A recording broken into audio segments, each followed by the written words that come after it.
Hi, welcome back to the Squeaky Wheel Farm. I'm Christine and this is Tilly, and we'd like to show you how to fall in love with your garden again. There's a couple of things that we do that make gardening easy for us. It's so much easier than probably what you're used to, and that's because we have some systems in place that make it much easier. Now, we live on a small farm, and there's always plenty of work to do. So I can't spend all day in the garden as much as I'd love to. Gardening is my hobby, and we do can a lot of food that we get from the garden, so it is important. So today I'd like to show you the things that we do to make it easy.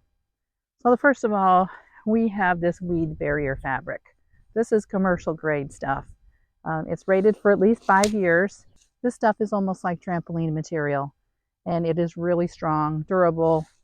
I don't even take it up in the wintertime. I buy the 3 foot width because I like to use it as my walking paths. And then I'll leave a gap of about 4 or 6 inches, and that's where I plant. And then I mulch between the plants. In the summertime, I will use grass clippings because that's what we have.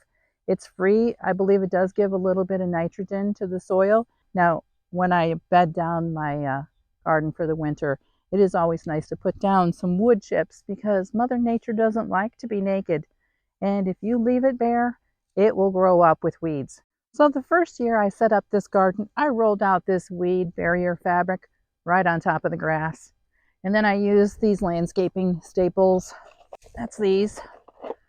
And these are about, usually they're like this. Buy the heavy duty ones, you'll be glad you did. The first year it was a little rough on the ankles, but since then all the grass has been killed off underneath. It worked really well. It was like the easiest garden that I've ever done. Now, many gardeners will tell you to burn holes in the plastic and plant in those holes. But for me, that takes up too much time. So I had to find an easy way. I plant most of my garden in rows anyways, and it gives me a nice wide area between the rows to walk. You can get the best deal, I believe, on this landscape barrier fabric online. I think Amazon has it. Many of the commercial greenhouses have it as well. The second thing that I have in place as far as a system is I use soaker hose to water my garden. And there's a couple of reasons for that. First of all, when you're watering, some plants don't like to be watered from overhead. You can get diseases if you water from underneath and just get the soil moist, then it's less likely to have some of those diseases. Now, soaker hoses come in a couple of different varieties. I have bought the rubber stuff before. It's just a round rubber, grayish black material. I'm sure it can come in different colors. And this is more of a canvas type hose. It flattens out. The rubber stuff I've never gotten more than maybe 2 summers with. This stuff I've done a lot better with. It works just as well, but I think it's a little more durable, and for the money it lasts longer. Now in the wintertime, I do try to make sure that I take up my soaker hose, but I do leave the landscape barrier fabric in place. Now you can use drip tape, and that works well. The only problem is it takes some effort to put it in. You have to be careful as far as where you can make your connections, and that it waters in the area that you need to get under your plants. I use one of these, and I have different zones for my garden, and that's because I have a large garden, and towards the end of the garden, the soaker hose doesn't put out as much water. A few years ago, I had melons at the end of my garden, and they didn't get as much water because of the pressure. So by doing this and being able to turn off and on the zones, I can make sure that the stuff that's furthest away still gets the water that it needs. The third thing that I think is most important for a garden is that you mulch it. Now in the summertime, we use grass clippings because we have a large yard and we just collect it in the bagger. And it works well. I believe it gives a little bit of nitrogen back to the plants and to the soil.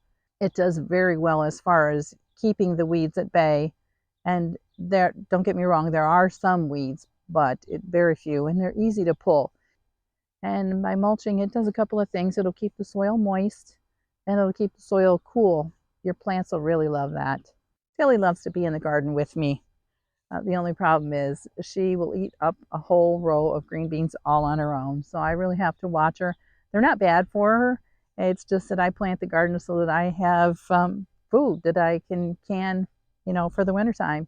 Her favorite is blueberries. So I really have to be careful when blueberries are in season to make sure that I watch her close in the garden because she will clean off the bush.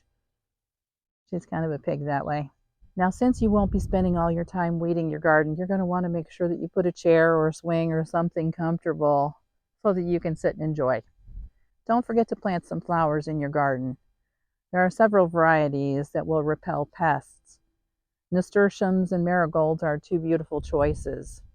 And there are several herbs that you can try as well. Basil and chives are two great choices. Peppermint does repel pests, although it does spread, so you have to be careful. Make sure to plant it in a pot. These are the systems that I've put in place to help garden and make my garden easy so that I can enjoy it. If you're worried about the expense of buying this landscape fabric, check out my winter sowing video. It'll help you to save money where you'll be able to plant from seeds instead of buying flats from a garden center. Well, that's all I have for you today. Please like and subscribe. Oh, and one more thing. I hope to see you again soon.